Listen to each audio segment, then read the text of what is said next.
that I've been to a few of those rest areas in just under 1 minute mark in the video. So I'm just gonna make my own commentary video here and talk about some of the places that I've been and possibly show the one video of the rest area that's about 52 seconds in. But yeah, credit goes out to Bill Marion. It's called 10 Crazy Amazing Know-It-All Facts About Interstate Rest Areas. But the link is in the video, is in the YouTube video description below. I'm also broadcasting to Facebook too. So, but yeah, let's just watch this video, and I'll pause it here and there, and I'll put my commentary and I'll give my feedback and whatever. But yeah, let's watch it.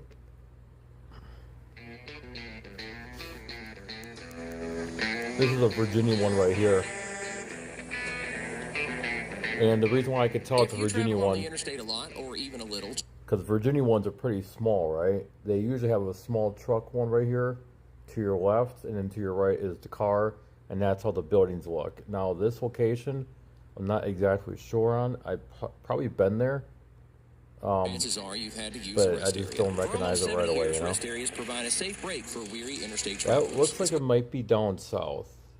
Usually ones that look like this are down south.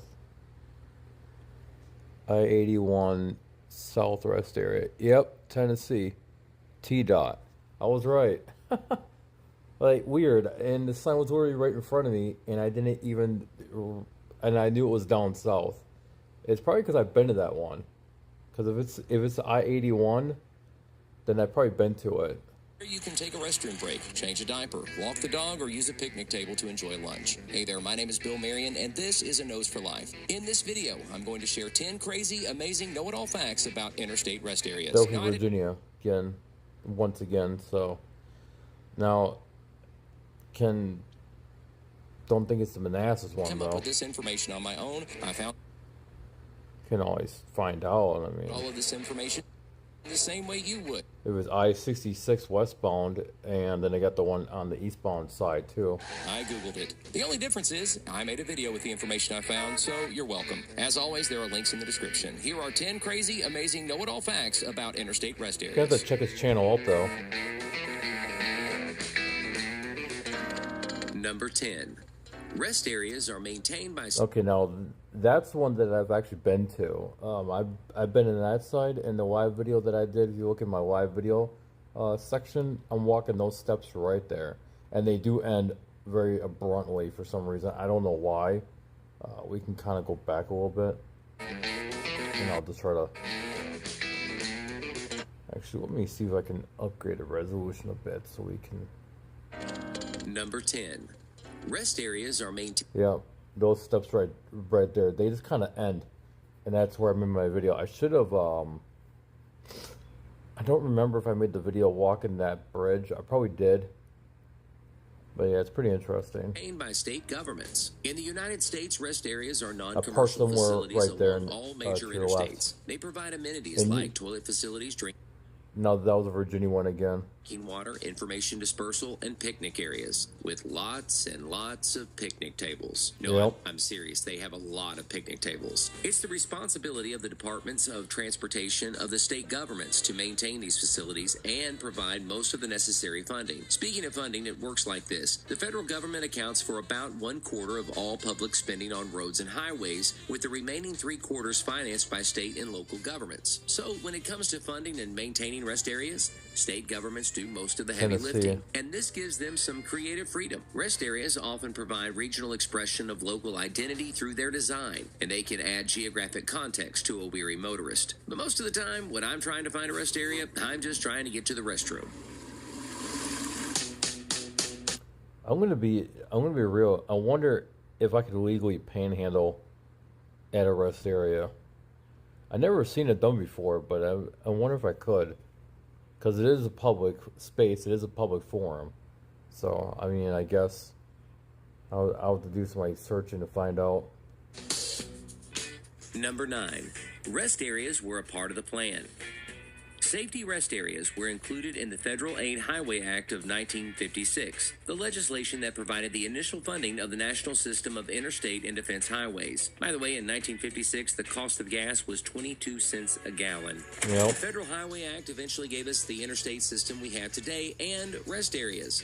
Policy guidelines dictating the design and development of rest area sites were issued by the American Association of State Highway Officials in 1958. That was the same year the Cha-Cha became a dance craze. Wow, 22 cents a gallon for gas and the Cha-Cha. It doesn't get any better than that. Anyway, standardized guidelines were implemented during interstate construction. So it was decided way back then that rest areas were to be constructed concurrently with interstate construction. This reduced the cost and effort of constructing entrance and exit ramps to the rest areas. So, rest areas were part of the interstate plan from the very beginning. Some of them are new though, so let's do. Number 8. Is upgrade the the original existing rest ones. area. Rest areas were originally modeled after roadside parks. In fact, during the interstate planning phase, rest areas were referred to as roadside parks and even waysides. And you're probably already thinking that roadside parks were kind of like rest. Yeah, in Wisconsin, they have what's called waysides too. With well, they did. I don't know about now, but they had what's called waysides, and they were small little parks that you could pull into, and they had those manual pumps where you can get like water from the ground. You would pump it up. I remember that, but then that was back when water was really clean to drink. But now, I mean, kind of hard to discern, you know, what is what, I guess. But yeah, that was pretty cool back in the day. Areas, but before interstates. And that's why you're my favorite, Sunshine, so give yourself a star and hit that like button. Roadside parks were usually maintained by local or state governments. And That looks they were like meant maybe for Florida. recreational use, such as a picnic spot or a trailhead. So they were located in the country or in the mountains. Somewhere in Florida, that one was right there. Because I know that fucking little bitch, fucking nomadic schematic, he was that one that was similar. I think it was somewhere in Florida or like Alabama or something. It was pretty close down south, probably Georgia. So I have to look on Google Maps, and because I know I saved that location. But yeah, that was a great view though. At 56 seconds into the video, that was a great view. I actually like that. Driving down. Yeah, driving up is a bitch in my van, but driving this down was limited easier. their use to a scenic or natural setting. There was nothing systematic about the placement of roadside parks. Drivers new to a route had no way of knowing if a roadside park was in their path or not. In most places, they were rare. So using the term rest area instead of roadside park made a distinction between the two concepts. Interstates were new, and they were very much a part of the fast-paced, predictable, hard-working, gotta-get-there-in-a-hurry attitude of 1950s planning. Interstate planners wanted people to understand that being on an interstate was a different kind of an automobile experience. But because of the popularity of roadside parks, interstate planners included things like picnic tables, lots of picnic tables, and a walking area.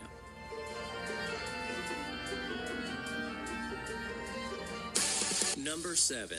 Welcome centers. A lot of state welcome visitors by providing a welcome center after crossing the state line on an interstate. These welcome centers are a lot like rest areas that spend a lot of time at the gym. Welcome centers tend to be larger than regular rest areas. They're staffed during peak travel times with one or more employees who can provide information. Welcome centers can provide a taste of what the state has to offer. For example, for 70 years, the Florida Welcome Center serves up a cup of complimentary Florida citrus juice. Breaking news.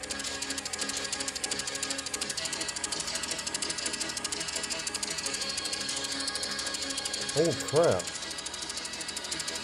Hey, sorry about They're that, staffed buddy. during peak I travel had times it with zoomed one or more out. employees who can I mean, provide zoomed in. information. Welcome centers can provide a taste of what the state has to offer. For example, for 70 years, the Florida Welcome Center serves up a cup of complimentary Florida citrus juice. That is Breaking true. news.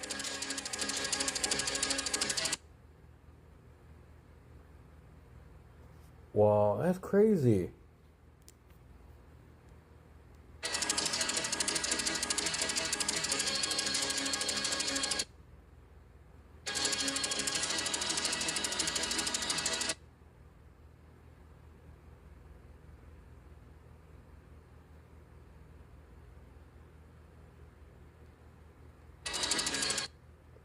Oh, wait a minute. Continues at the official located on I-10 west of Pensacola. I did not stop at that one. but I've been in I've been on I-10 quite a few times, uh, and I've been on the I-90. I've been at the I-95 one just inside when you're coming from Georgia at the entrance to the state capitol building in Tallahassee. Huh. You've got mail.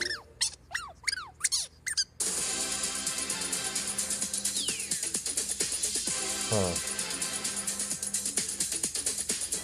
Each center is staffed by people who have been trained and certified to provide detailed information about Florida's amazing destinations. These welcome centers even have play areas to educate and entertain children while parents get travel information. This welcome center in Tennessee has an information desk where you can ask questions and Pigeon it provides Forge. security. Huh. Welcome centers I've always usually wanted to go to provide Pigeon advertisements Forge. and Always wanted to go to Pigeon Forge, and I passed it many times. But it's like I couldn't justify, at the time because I was in a hurry to get to Louisiana, information pertaining to local tourist attractions. I've been to Bristol. Now, which one is this? I don't know. I've probably been to that one though. If it's the one, the 81 corridor, I've definitely been there.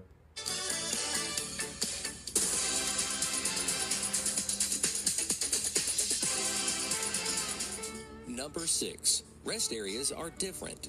When you think government building, Yep. you probably think of a sterile, functional building that you forget about minutes after you leave. And that's the case with a lot of rest areas. Don't get me wrong, it's nothing personal. Many things in life are much needed but forgettable. It's just a fact that some rest areas are kind of boring. But rest areas aren't all the same. In 1958, interstate planners provided a standard layout for all rest areas. They had to have a main building that provides toilet facilities and drinking water. As previously mentioned, a picnic area and information desk was also a part of the layout. Rest areas had to be monitored or checked regularly by state employees. Being monitored by state employees is something else that differentiated rest areas from roadside parks. Rest areas had to be clean, working, and maintained, but each state was given creative freedom as long as the rest area stuck to the minimum layout. Yeah, Maryland tends to do that too. They got something similar, but it's a lot bigger though. It's the one on I-95. This has led to some There's a rest area that's on I-95 between when you're coming into Baltimore and right after Route 200. It's on your right side. That one's fucking dirty, and so is the one on the southbound side of 95. They're just both dirty. They're just nasty. You know what I mean? Like I've used the bathrooms there. When I was coming back from Baltimore, do something heading towards 200 to get back over here to Rockville, because if you take 95 to 495 and back up 270, you're actually driving a lot more longer. Even though it's free, you're driving much longer versus taking 200, the Mid-County Connector or the ICC, called the Inter-County Connector between I-95 and I-270, going up towards Frederick or going towards 495 into Virginia. That's like, I think like 200, anywhere from like $1.95 to like $3.25 or something. It's pretty cheap, and it's much faster. It's only 16 miles to go from I-95 and to here to the apartment. I'd say about 19 miles I would drive, probably 20 tops, versus going all the way down to 495 and back up, and I'm doing like a good 35 miles, so. creative looking rest areas. And it also means that rest area rules vary a little from state to state. For example, rest areas were never designed to replace commercial overnight lodging. As a rule, camping is not permitted at rest areas, and by camping I mean sleeping on the ground. But there are some exceptions, like sleeping in your RV is not really considered camping. No, it's not. No, it's not. I've slept at a few rest areas in my van, just parked where it's darker, kind of out of the way, and they don't bother you. I've been to one rest area where the longer parking is, well, it's like a single stall, and a picnic table and the roof covering it. And yet in other states, overnight RV parking is only available for a fee. Yeah, no, I don't believe that. Unless they got hookups, then that's different. Sure, a lot of rest Are areas you serious? They actually got hookups at some of these places now? And yet in other states, overnight RV They have parking to is pause only that and take a available for a look. fee.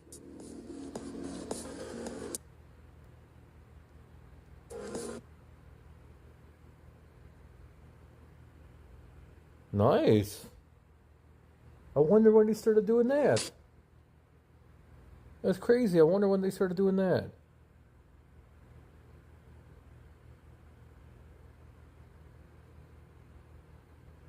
I think Sandusky County might be the one that I would use if I was to do that.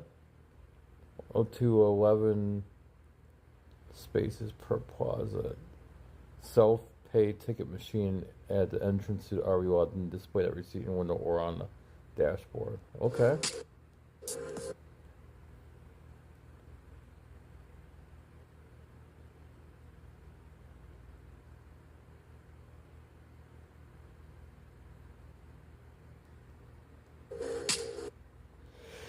Damn.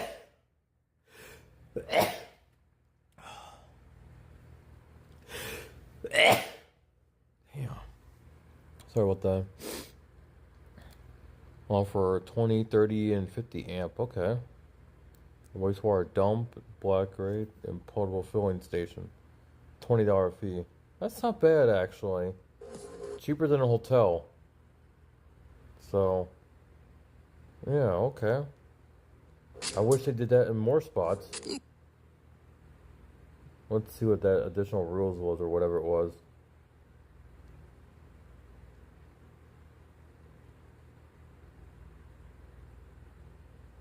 And yet in other states, overnight RV parking is only available for a fee.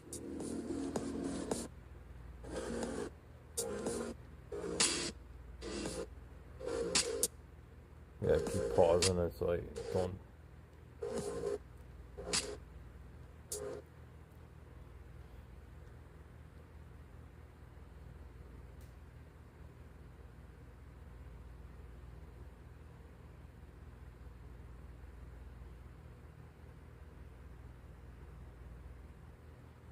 Huh, cool.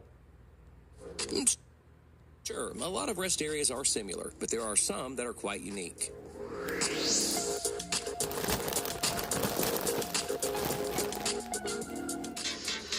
Hey, let me just take a quick second to welcome all of you to our channel, and if you're a subscriber, welcome back. Yeah, We the make a Virginia ones are variety kind of of video boring, to be content, honest. whether it's amazing mountain scenery, sharing our road trip adventures, Yeah, or that's a fun facts video that's like not that this far one. from We here. have a lot of That fun on this view channel. right And there. hey, listen, if you're not a subscriber, That's I like really West hope you Virginia, consider Tennessee, subscribing Virginia, and like clicking the bell area. for notifications and being a part of our growing community. If you're enjoying this video, please let us know in the comments, or if you want to add your 2 cents about rest areas, please do. It really helps us make better videos, and it helps our channel grow. And by the way, be sure to stick around until the end of this video for a few bonus facts. Okay, time to hit the on-ramp and take off.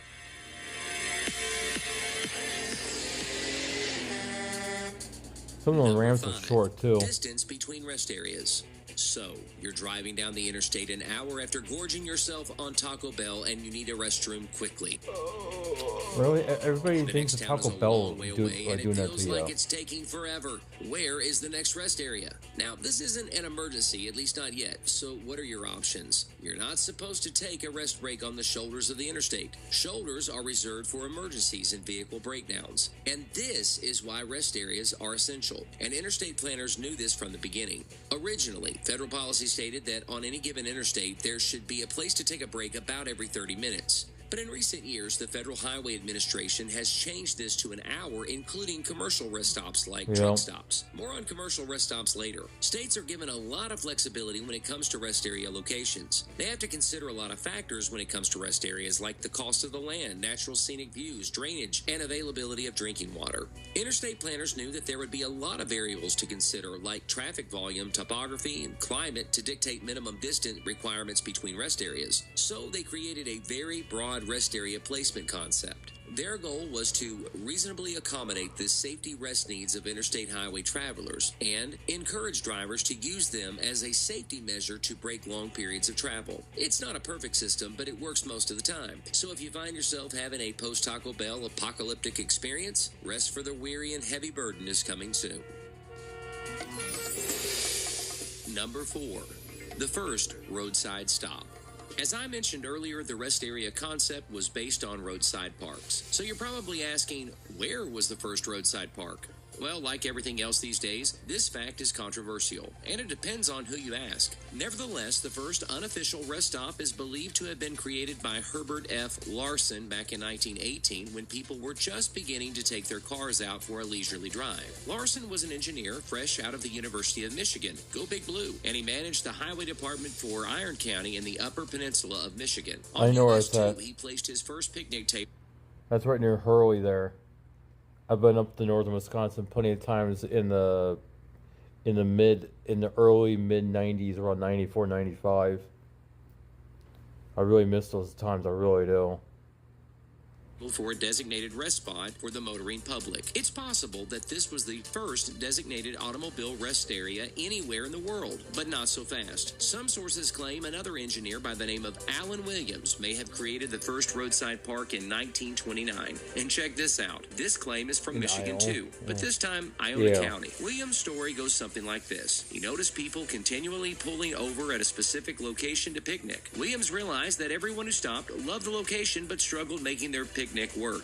He also noticed that some of the people came back again and again. So Williams decided to add some value to the lives of others. He built some picnic tables at that location to make things a little easier. And from there, the idea spread. And I guess I should add that there's also a claim from Connecticut, but I don't know that story.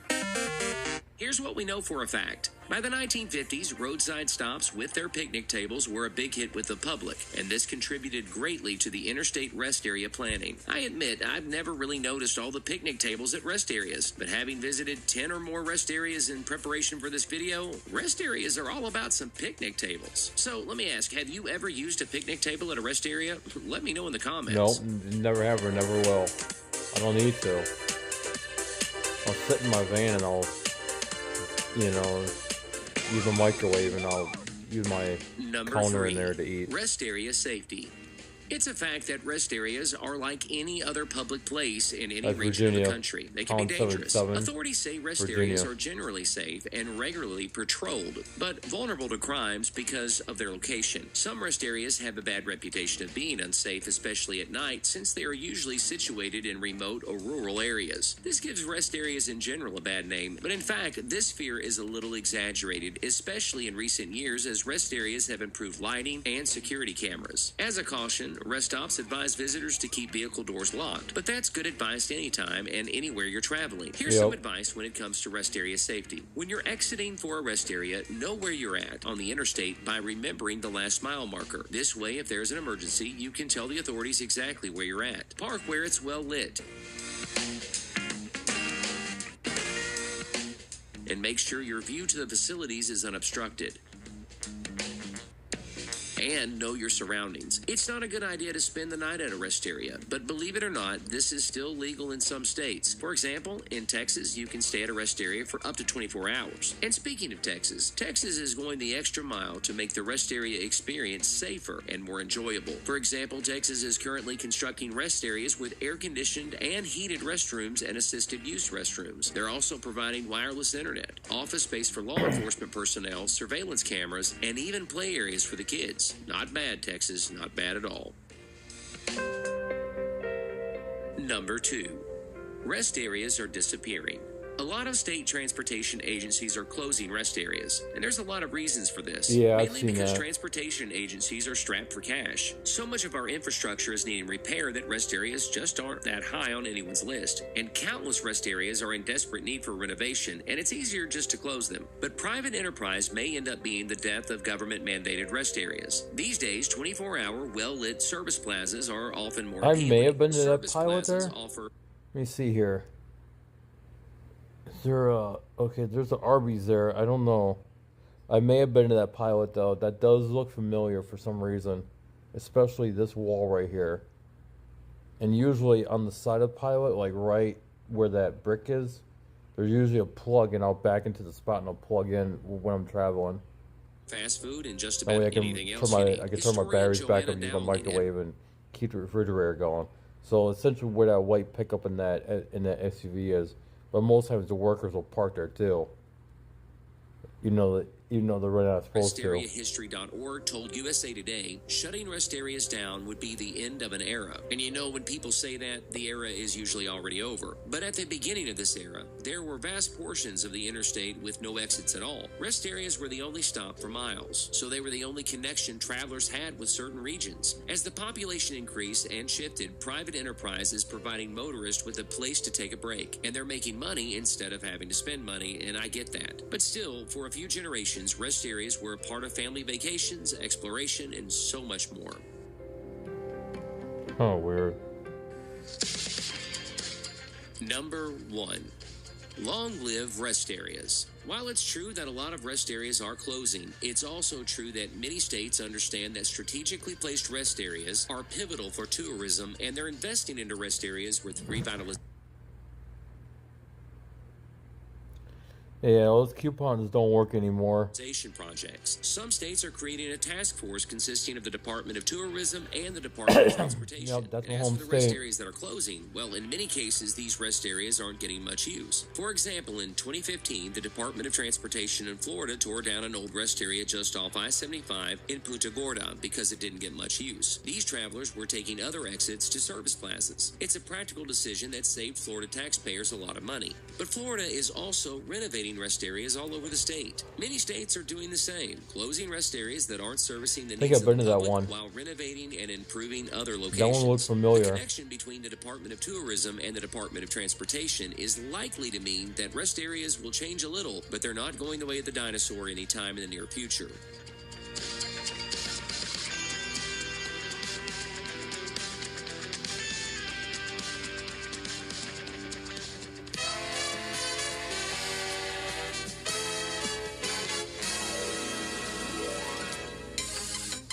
This may come as a shock, but there are a lot of people interested in rest areas. In fact, there are quite a few websites completely devoted to rest area information. Earlier, I mentioned that when it comes to rest areas, rules are different from state to state. This website lists the rules for every state, and it's packed with information. And that's helpful for a lot of reasons. This other website, restarea.org, was by far the most helpful when making this video. If you're interested in a detailed historical analysis of rest areas, restarea.org is excellent. Check it out when you get time. Huh. Google it. If you're the type of person that likes to plan every single detail on a trip, even the rest stops, then you need to check out maps.google.com or just Google rest areas. I didn't even know this existed until I was making this video. Let's see here. Harrisburg, Mount Crawford, Fort Defiance. Try to see if I recognize any of this. I wonder if that's Tennessee, maybe. So I've never used it, but it looks helpful when planning a long trip. Limited rest areas. Some rest areas have no public facility. I wonder if that's if that's an I-271, like right going just about to hit Buckystown Pike.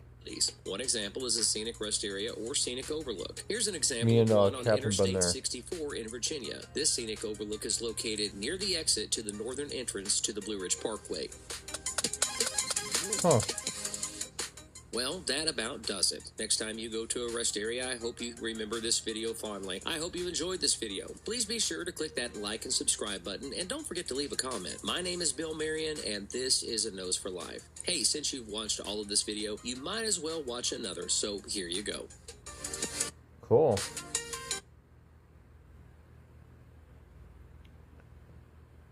Blue Ridge Parkway. Damn, he really makes a lot of travel videos. Holy cow. Crazy.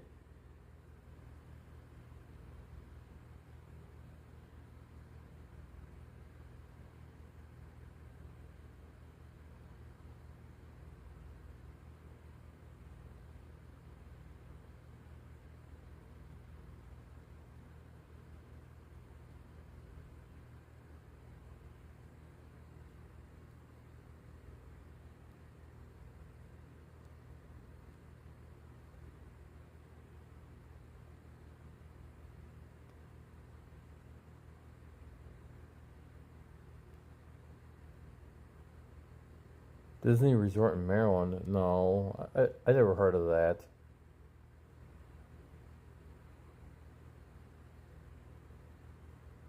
Yeah, he gets to really travel around. Damn, I wish I had money like that. I really do.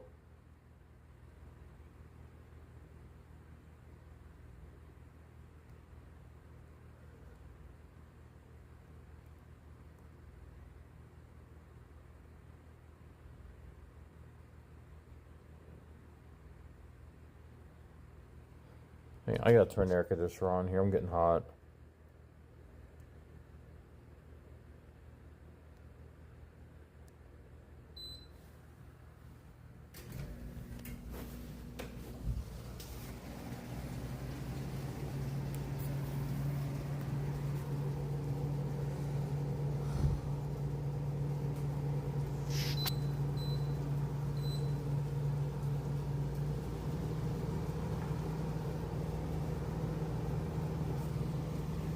Okay, let's go back here.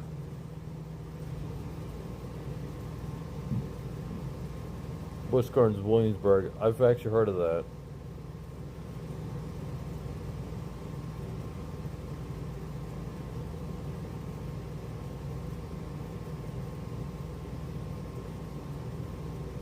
Like, yeah, everybody, I could tell you that driving some of these routes up and down the East Coast here, they are very scenic. It's crazy. They are very scenic and they're very nice. Especially when you're going into Pennsylvania and West Virginia and all that, and up into New York, it is awesome. I've been on Greyhound many years ago doing that. I don't remember even seeing any of that at all. But now but driving, but me driving it, yeah, I was like, wow, this is awesome. So, and I have many videos and all that good stuff about it. I need to go. I need to go to my computer and I need to organize a lot of my videos and post them here to this channel. But yeah.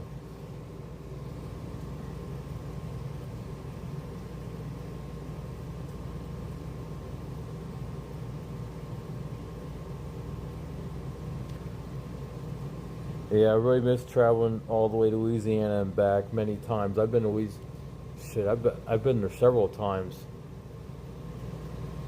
And then I've been through Florida, I've been through Georgia, Alabama, uh, Tennessee, North and South Carolina. I've been to New Jersey, New York. I really need to go back up to Albany though. And I need to go up to Buffalo again too. And it would be nice to just do it in one trip instead of two separate trips. So let's say I go from here to like Albany, I stay a week or two like in Albany, and then travel the thruway, go all the way to Buffalo, stay there for a little bit, and then come back here to Rockville. I need to figure something out with that. But yeah, I'm gonna see you guys later. I wanna try to figure out how I can end this. But yeah, I'll see you guys later. I'm gonna get off of here and watch some TV and stuff like that. So, all right, everybody, take care and have a good night.